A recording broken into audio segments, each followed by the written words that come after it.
Should have, could have ಮತ್ತು would have ಈ ವರ್ಡ್ಸಲ್ಲಿ ನಮಗೆ ಸುಮಾರು ಕ್ವೆಶನ್ ಬರ್ತದೆ. ಸೊ ಇವತ್ತು ನಾನು ನಿಮಗೆ ಇದರ ಅರ್ಥವೇನು ಮತ್ತು ಇದನ್ನು ಹೇಗೆ ಯೂಸ್ ಮಾಡಬೇಕು, ಯಾವಾಗ ಯೂಸ್ ಮಾಡಬೇಕು ಅಂತ ಈಸಿಯಾಗಿ ಹೇಳಿಕೊಡ್ತೇನೆ. So first word should have. Should have ಅಂದರೆ ಕನ್ನಡದಲ್ಲಿ ಮಾಡಬೇಕಿತ್ತು ಅಂತ. ಅಂದರೆ ಯಾವುದೋ ಕೆಲಸವನ್ನು ನಾನು ಪಾಸ್ಟಲ್ಲಿ ಮಾಡಬೇಕಿತ್ತು ಬಟ್ ನಾನು ಮಾಡಿಲ್ಲ, ಅದರಿಂದಾಗಿ ನನಗೆ ರಿಗ್ರೆಟ್ ಇದು ಫೀಲಿಂಗ್ ಬರ್ತಾ ಇದೆ ಅಂತ.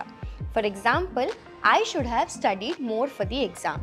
ಸೊ ನಾನು ಎಕ್ಸಾಮಿಗೆ ಓದಬೇಕಿತ್ತು ಬಟ್ ನಾನು ಸರಿಗಟ್ಟು ಓದಿಲ್ಲ, ಅದರಿಂದಾಗಿ ನನಗೆ ಕಡಿಮೆ ಮಾರ್ಕ್ಸ್ ಸಿಕ್ಕಿತ್ತು. Second word could have. Could have ಅಂದರೆ ಕನ್ನಡದಲ್ಲಿ ಮಾಡಬಹುದಿತ್ತು ಅಂತ. ಅಂದರೆ ಪಾಸ್ಟಲ್ಲಿ ಏನೋ ಪಾಸಿಬಲ್ ಇತ್ತು ಬಟ್ ನಾನು ಅದನ್ನು ಮಾಡಿಲ್ಲ, ಅದರಿಂದಾಗಿ ಏನೋ ಫೇಲಿಯರನ್ನು ನೋಡಿದೆ ಅಥವಾ ಏನೋ ರಿಗ್ರೆಟ್ ಆಯಿತು ಅಂತ. For example, I could have won the race if I had practised more. ಅಂದರೆ ಇಫ್ ನಾನು ಪ್ರಾಕ್ಟೀಸ್ ಮಾಡ್ತಿದ್ರೆ ಮಾಡಬಹುದಿತ್ತು ಬಟ್ ನಾನು ಅದನ್ನು ಮಾಡಿಲ್ಲ, ಅದರಿಂದಾಗಿ ನಾನು ಫೇಲಿಯರನ್ನು ನೋಡಿದೆ. ಥರ್ಡ್ ವರ್ಡ್ ವುಡ್ ಹ್ಯಾವ್ ಅಂತ. ಸೊ ವುಡ್ ಹ್ಯಾವ್ ಅಂದರೆ ನಾನು ಇದನ್ನು ಮಾಡ್ತಿದ್ದೆ ಬಟ್ ನಾನು ಮಾಡಿಲ್ಲ, ಅದು ಸಹ ನಿಮಗೊಂದು ರಿಗ್ರೆಟಿನ ಫೀಲಿಂಗನ್ನು ಹೇಳ್ತಾ ಇದೆ.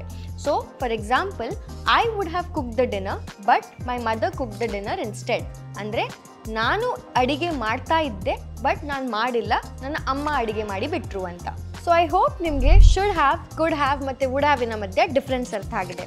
ಹೀಗೇ ನಿಮ್ಗೆ ಏನಾದರೂ ಡೌಟ್ಸ್ ಇದ್ದರೆ ನೀವು ಕಮೆಂಟ್ ಸೆಕ್ಷನಲ್ಲಿ ಕಮೆಂಟ್ ಹಾಕಿ.